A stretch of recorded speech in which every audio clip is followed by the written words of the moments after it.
gens qui parlent mal ou pas français. Bien sûr. Et tout est réglé. En plus, tout est réglé par les cadis. Et deuxièmement, Mayotte fut incorporée à la République française dès 1848. Ouais. Ça, j'avais jamais lu nulle part. Et deuxièmement, vous oubliez quand même tout le contexte comorien.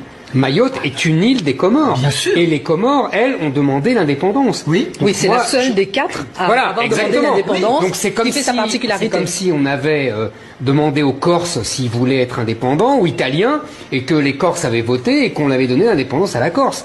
Moi, excusez-moi, mais pour moi, Mayotte, ça appartient aux Comores, et c'était une folie de Valéry Giscard d'Estaing d'avoir voulu écouter la population et d'avoir séparé les îles. D'ailleurs, on va avoir cette discussion dans une minute.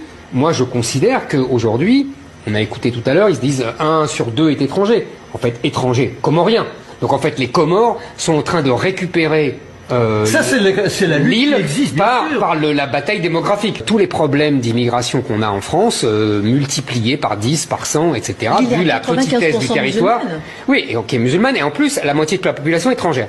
Et ce que je veux dire, c'est que là, on voit les limites du en même temps macronien, on voit la vacuité du discours macronien. J'ajouterais 75% des gens qui parlent mal ou pas français. Bien sûr.